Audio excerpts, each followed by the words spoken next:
Is it okay to want to be a billionaire?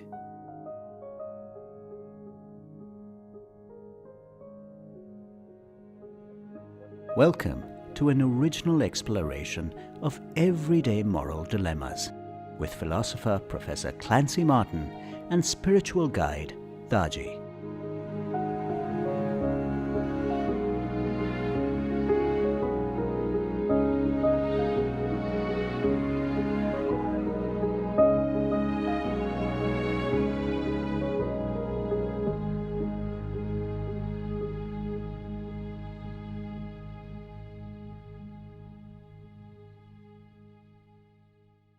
A lot of us spend a lot of our time, I think, in contemporary society chasing money and thinking that if we had more money, then our problems would go away.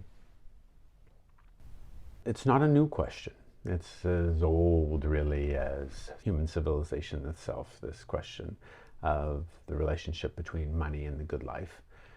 And but it has become particularly pressing in our contemporary lives because there is this enormous disparity between the wealth of some of us, that is the billionaires among us, and the terrible poverty that we see still widespread throughout the world, although the people who measure such things tell us that over the course of the past few centuries there is, along with this rise of this terrible danger posed by environmental damage that we're doing to the planet, there has also been happily a decrease for as long as we have statistics on these things on overall world poverty, although it's still very much a part of the lives of far too many people, the struggles of poverty. Gandhi famously said that poverty is the worst form of evil, and it is an evil that is still very much present in our society today, as we all know. But let's think about this question: is it okay to be a billionaire, or how much money is enough? All right. Aristotle and Epicurus taught that there was a certain amount of property one needed in order to live a good life at all. Enough property in order to secure one's health. So you need a house, you need a place to live, a secure place to live. You need food. You need enough money to take care of the basic material demands of being the kind of natural thing that human beings are. Just enough to live a very simple life. And Epicurus thought, as many other thinkers have pointed out, any more money than that, and you're actually going to start creating troubles for yourself rather than making your life better, making your life more morally praiseworthy. And Epicurus didn't think that's because there's a finite amount of money or property to go around. It wasn't that he thought, well, only accumulate so much because others may need this property that otherwise you're keeping for yourself. He just thought that you only need that much property in order to live a life which allows you to have the very simple basic pleasures that are best for a human being, for a good human life.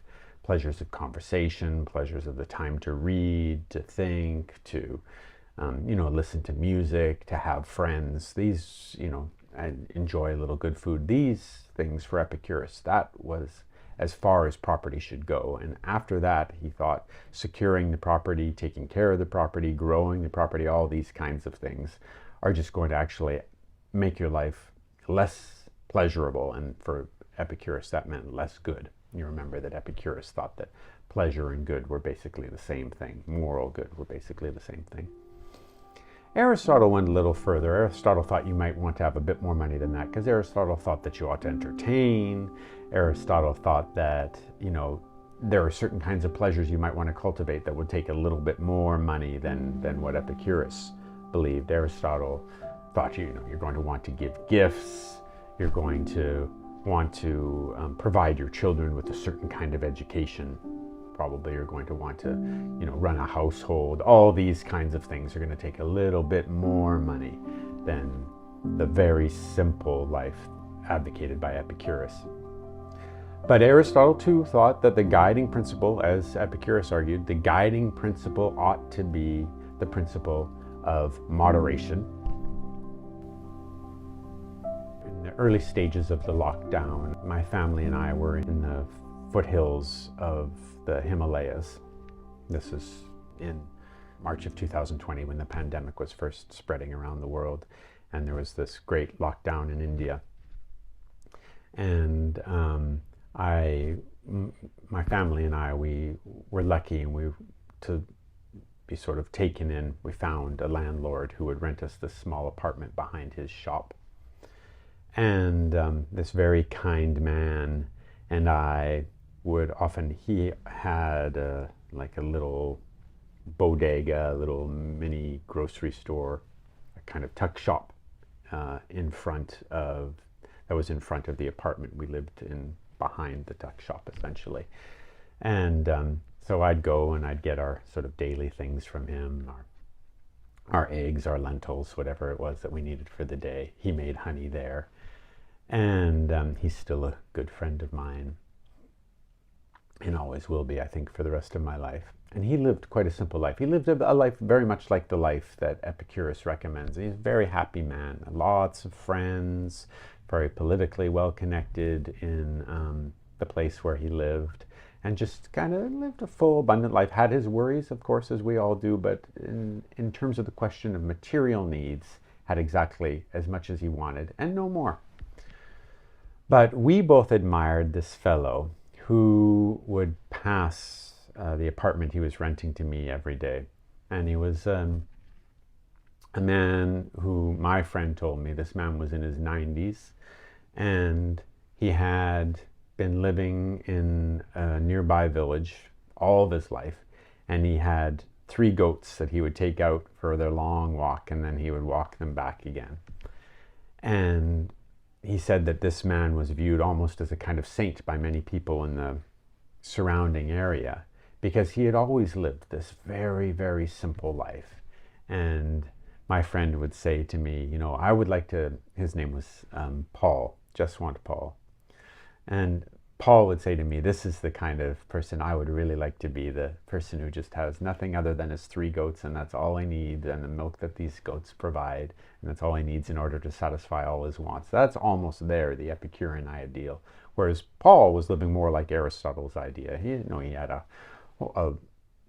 few homes, he had a family, he had a larger set of material wealth, material demands, and material supplies, things that he was caring for, but still, by a lot of standards, a quite simple life. Not what anyone would call a rich person.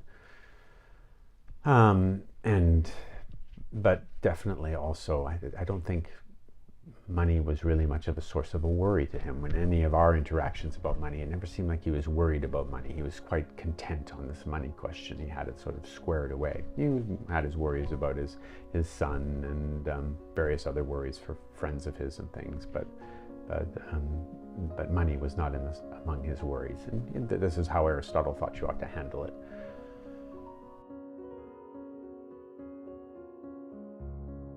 The world has changed much since Aristotle and Epicurus walked on this planet. It's a different world today. With the changing world, we need to take a slightly different perspective, though soundly based on the ideal of right utilization of resources, which remains a universally moral principle. Right utilization of resources. In fact, to me, it's morality. Centuries ago, before money became a means of evaluating the worth of goods and services, there was the barter system. When we had this barter system, we exchanged wheat for spices, or spices for gold, or gold for clothes. the concept of money was not in vogue. Yet the fact remains that whether there be a barter system or the use of money as a tool for exchanging our needs, this must serve the purpose to procure what is required for us, to cater to our living needs, unless, of course, you are a parasite. By parasite, what I mean to say is that one who takes away something without giving back anything in return. Let's observe nature. A symbiotic relationship is prevalent everywhere. Symbiosis comes from two Greek words that means with and living.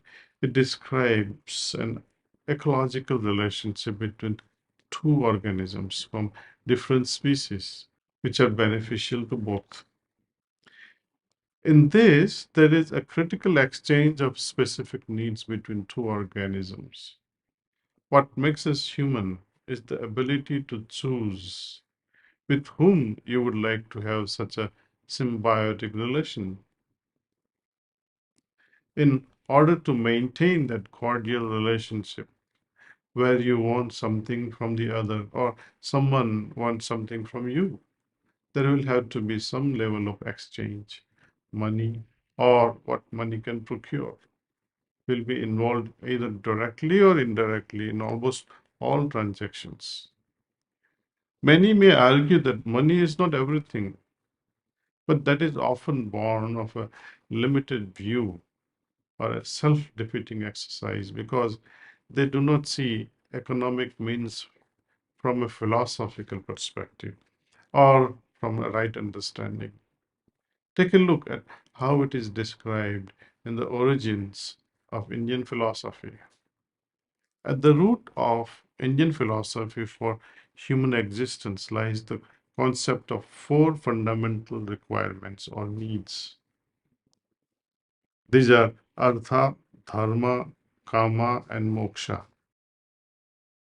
Artha means means of life or activities or resources that permit one to exist in the material plane as per the choice of the individual.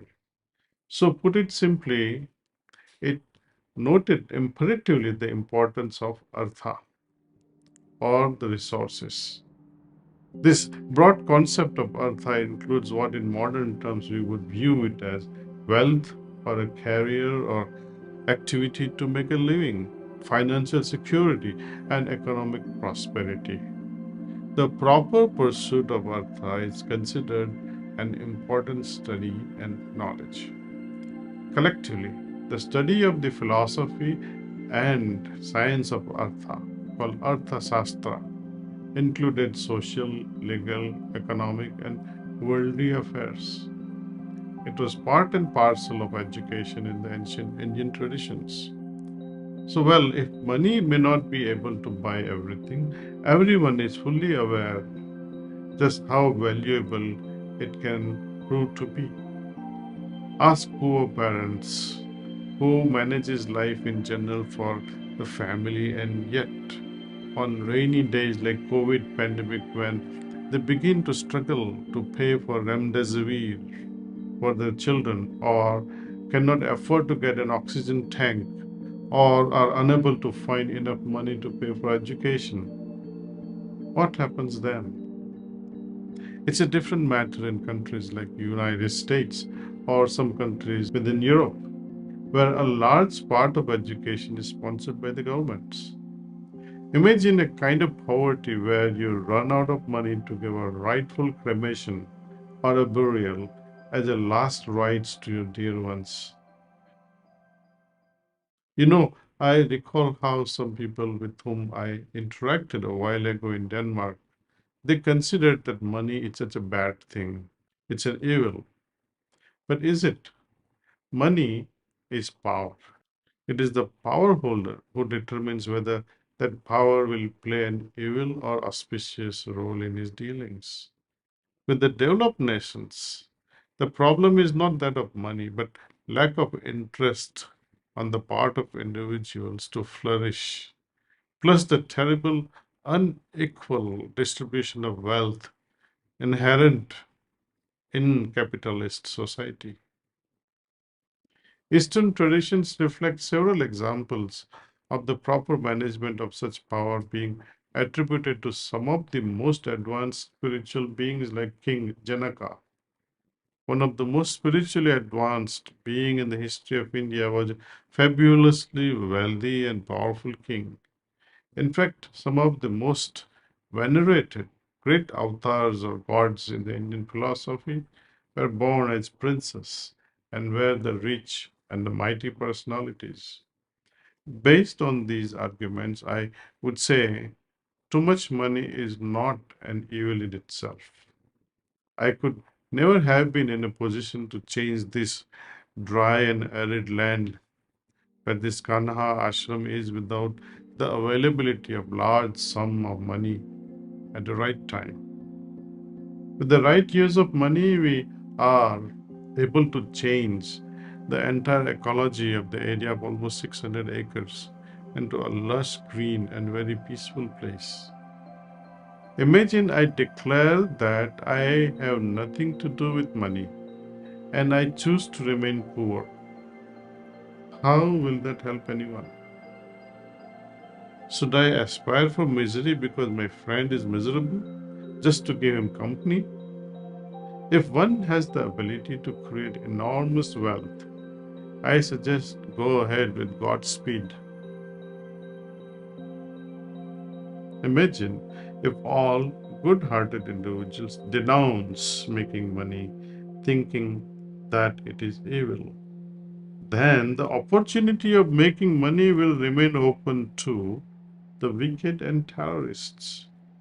Now imagine world's wealth in the hands of such terrorists. Money, like power, finds its fame from its beholder. Money, like power, finds its fame from its beholder. Let us take the tragedy of Africa as a whole continent. Do you think it's a poor continent? To me, it is the richest continent, boasting resources like no other continent can boast. What is the problem there? Poor management. Politicians or dictators know how to bleed the resources for personal gain. In the process, they bleed their own people. You cited Gandhi speaking on the poverty, and the image of Gandhi is one of a fakir living in utter simplicity. He may not have worked even for a week for salary, but we know that to finance the entire independence movement and to establish the Gandhi ashram in Ahmedabad, from where he led his revolution, how did he support the movement? The answer is Gandhi was backed by the industrial families of Ahmedabad, who sponsored Gandhi at a time when he came back from South Africa and started this movement. History often forgets to bring to the fore critical information such as this, and Gandhi played a major role in shaping the psyche of modern India. He continues to exist even on currency notes of India. Well, many people remain hypocrites and say money is bad. It looks bad when so-called wealthy individuals flaunt their wealth.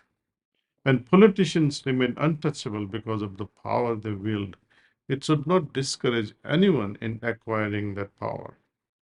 Many young folks get demoralized seeing the politicians playing such dirty games and compromise the patriotic spirit. Should young hearts be discouraged? I don't think so. If they get discouraged and refuse to enter politics, only morally compromised people who run our governments. That would be very unfortunate. Hypocrites will only sing that the grapes are sour.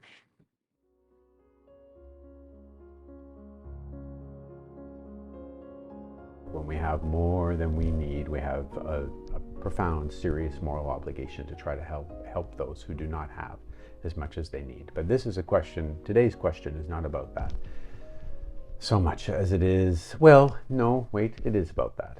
Because when in the 19th and 20th century, people started considering this question, and a lot of them actually who considered this question were themselves millionaires. So Andrew Carnegie, for example, one of the great early American millionaires, thought deeply about this question of what does the exceptionally wealthy person owe to her or his society? Should one become such an exceptionally wealthy person? Now, for a thinker like Andrew Carnegie, or a thinker like the thinker he relied on, the great Scottish philosopher and economist Adam Smith, it wasn't so much a question of whether one ought or ought not become very wealthy, as it was a question for Epicurus and Aristotle. Both Epicurus and Aristotle would tell you, no, you should not become wealthy. It will create problems for you. It will interfere with you leading a good life. For Andrew Carnegie, or for Adam Smith for that matter, it was perfectly acceptable, morally acceptable, to become wealthy. But in becoming wealthy, that brings with it moral responsibilities. What are those moral responsibilities, and from where do they derive their force? Well, where they derive their force is from the fact that that wealth has not just magically appeared like King Midas, where suddenly you're turning things to gold. Itself a good lesson about, a good moral lesson about the dangers of wealth and the dangers of the idea that that just having money will provide the good life. Obviously, it didn't for someone who by touching things can turn them to gold. It does not provide the good life, because you can't eat gold, you can't love gold, you can't be cuddled at night by gold. Gold itself won't do it. Money is merely an instrumental good. That is one of the fundamental recognitions to take out of this lecture, that money in itself is not a good thing. It is good. It can be good. It can also be bad, depending upon what further good it can provide or what further evil it may inflict. I remember at one point when I was in the jewelry business with my two brothers, they're both still in the jewelry business, before I became a philosophy professor, we also did manufacturing, and I was approached by a person who wanted us to make these platinum rods, long platinum rods, and this is going to be a very, very lucrative contract for us, a multi-million-dollar contract for us, and I was really excited about it. And then we got the particulars of these platinum rods, and we realized that they were going to be used for the manufacture of missiles and some other weapons. And at that point, I was talking with a friend of mine who owned he was a multi-millionaire. He owned one of the most successful manufacturing companies in the world. And he said, yes, I've had to confront this question many times, Clancy, about whether, even if something is very profitable, whether we ought to make that profitable thing, morally speaking. And so, of course, we decided not to take this contract to make these parts, knowing that, of course, someone else would take the contract, but we weren't going to take it because we didn't want the direct responsibility for making weapons. Weapons, ultimately, that could perhaps be involved in the taking of innocent human lives. You can see why we didn't want to do that. But it was a particular moral decision that we made at this time, the time when we could have really used the contract. But of course, I still very much believe that we made the right decision. Back to Andrew Carnegie.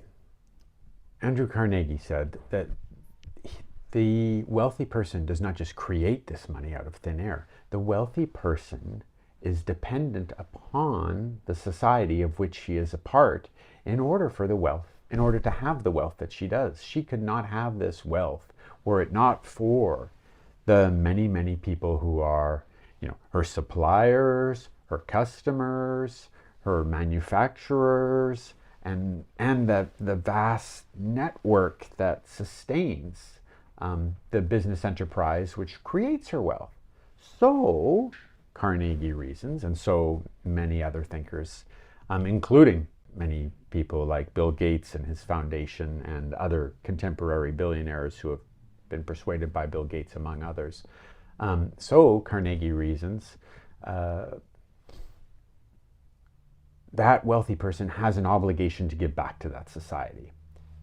He or she has taken this water from the well, and she has an obligation to return the water to the well. And for this reason, many wealthy people who have considered this issue have in fact said that that one has a moral obligation to die penniless. You came into this world with no money.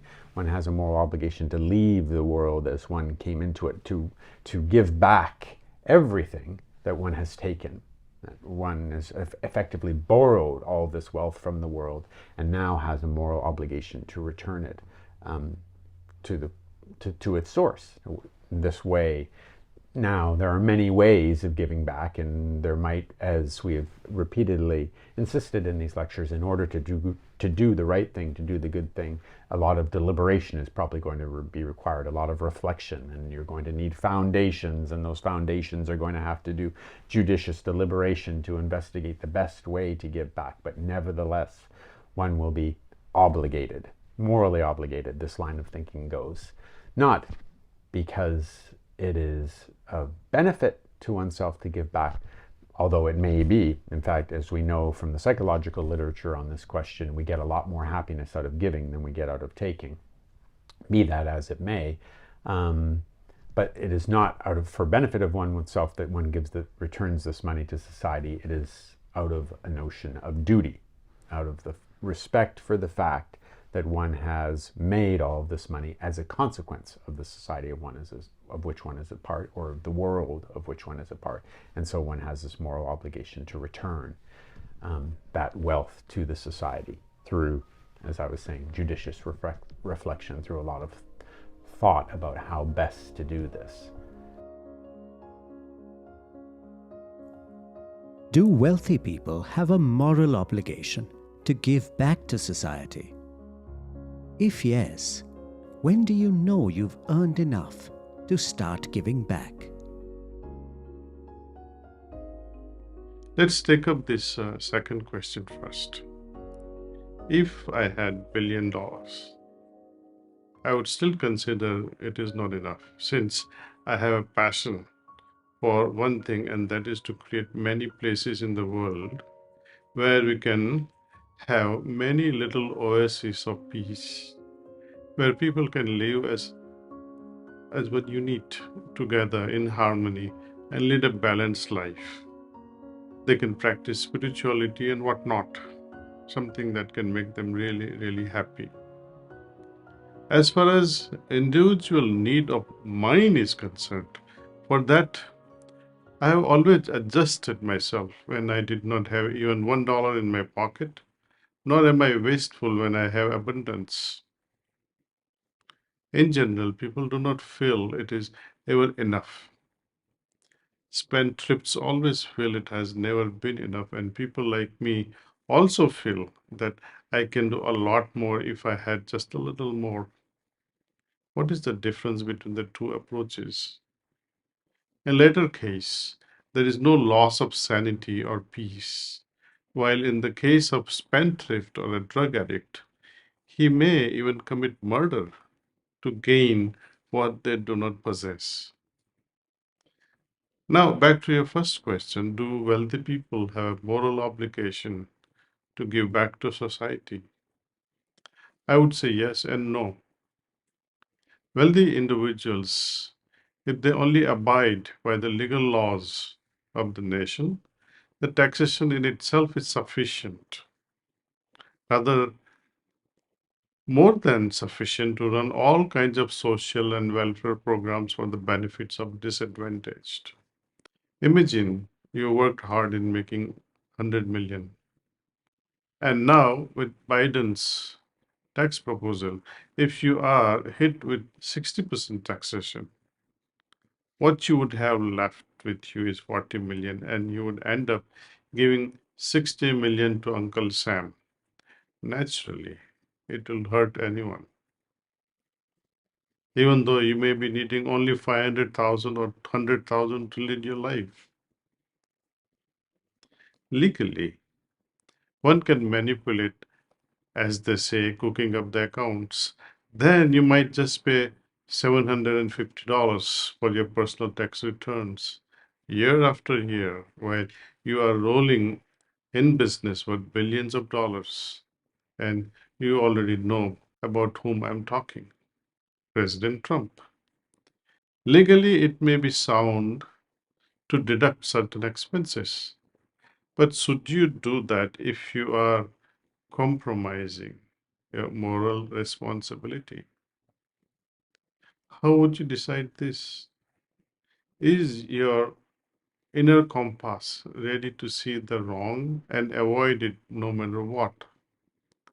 Recently, during this first wave of COVID, I know one organization contributed substantial sum of money to the equivalent of what we call governor's fund. It was handed over to the chief minister's relief fund. I feel that the needy still remains wanting despite of generous contributions by multitudes over and above the usual taxes they all pay.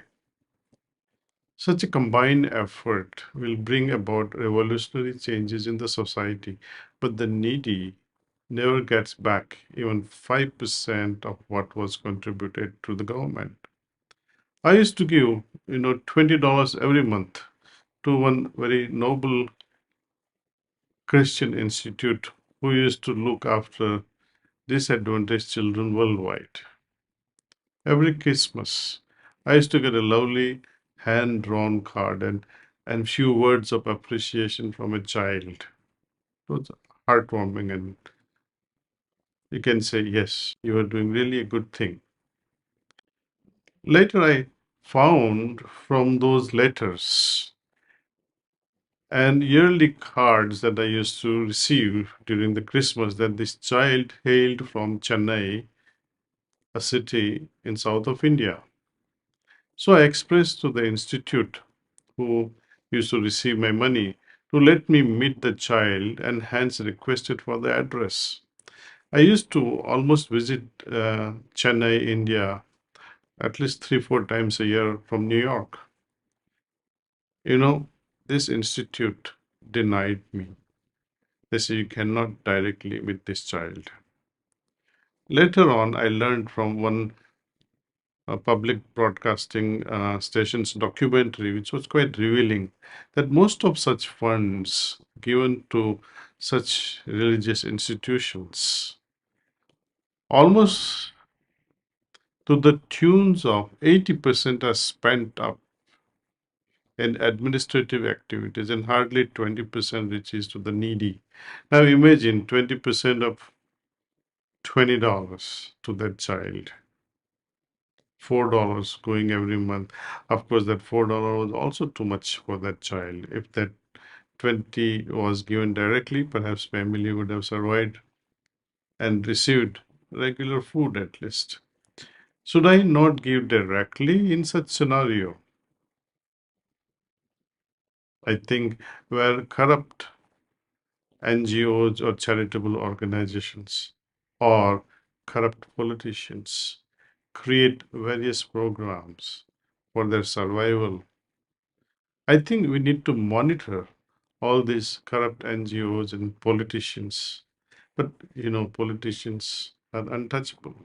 So, very frankly speaking, though your heart moves to give something, but because of all these reasons that I have shared, you don't feel like giving. And you feel that, yes, I should directly help certain families. If it is proven that so and so spent $1 million in helping the needy, the IRS should consider in giving a break to a larger extent. And in order to prevent many from cooking up their account books, heavy penalties should deter those contemplating taking advantage.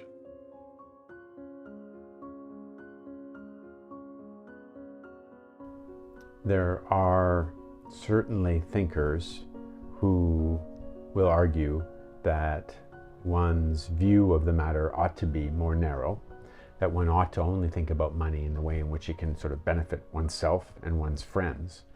But those thinkers also have had a tendency to come to the conclusion, like Epicurus, that there is a finite amount of money that any one person can actually benefit from. And that further than that finite amount of money, the wealth isn't going to be benefiting you or your friends, and it can actually be quite harmful. And of course, we don't have to look very far into the literature on the wealthy to see the many ways in which wealth, when it is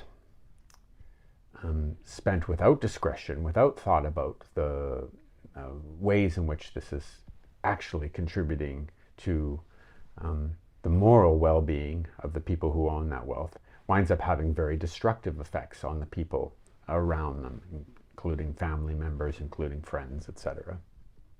What we learn from this lecture, and what we learn from many of the billionaires who are out there today, is that if you do want to become a billionaire, yes, this can be a perfectly legitimate goal, but in the goal of becoming a billionaire, the idea is not so you have as much money as possible for you, but the idea is that you have generated this great wealth so that you can help distribute that wealth, so that you can help give that wealth back in a way that will benefit all of the human beings around you who have helped you to create that wealth. Now, there is another line of thinking on this, which emerged very much in the 20th century, which is that we as societies, when very, very wealthy people emerge, we as a society should have the power to say if those persons are not, or whether or not they are willing to give the money back, we can demand that they return this money to us as a society. This is estate taxes, for example, that when a person dies, a vast majority of their wealth will return to the society of which it is a part. All different kinds of structures of taxation.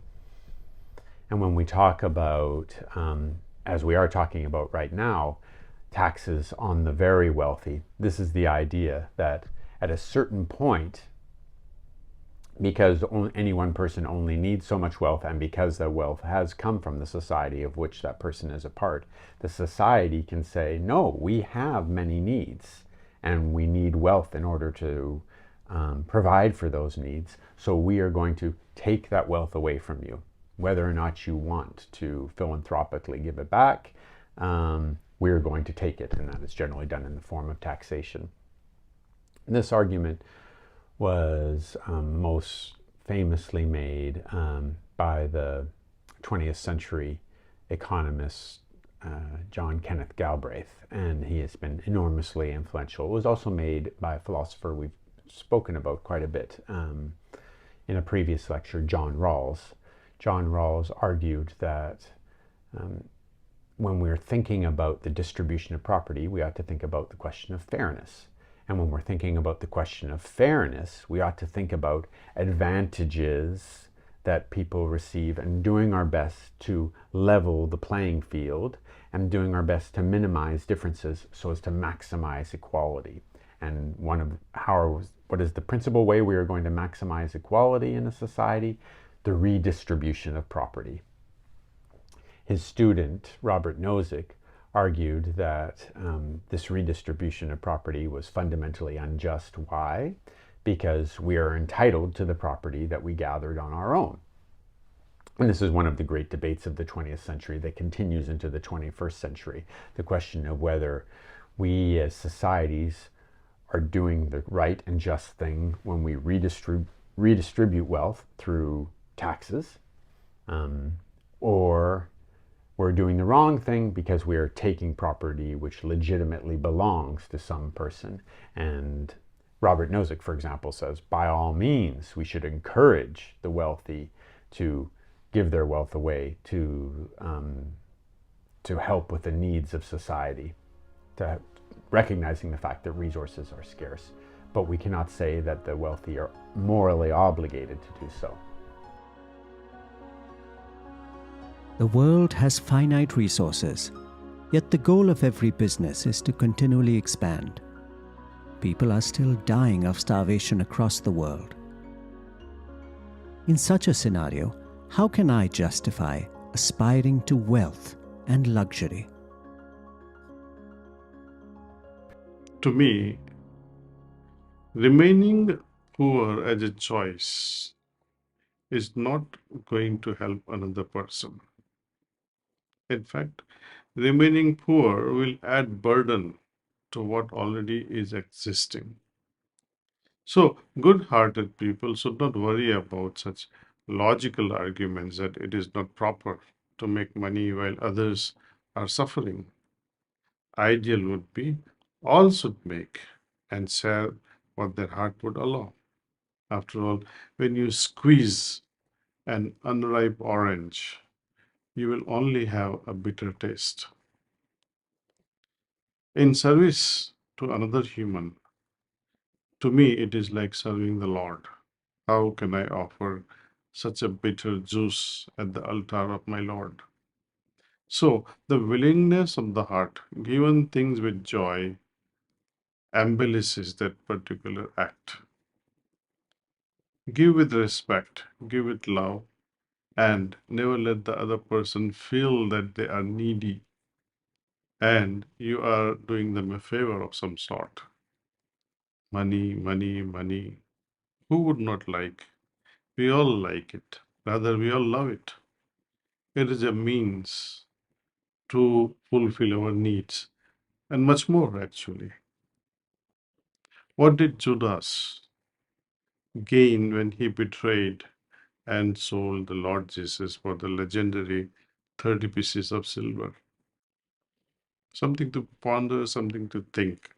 In the New Testament, in Mark 8:36, we find Lord Jesus saying, I quote, "For what shall it profit a man if he shall gain the whole world but lose his soul?"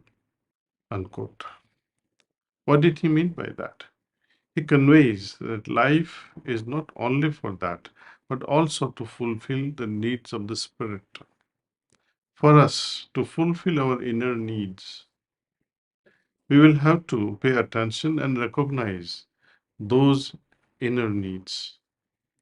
With the body healing, etc., we have made much advancement. For example, lacking vitamin D or vitamin C or vitamin B12 or certain minerals, it can cause certain ailments.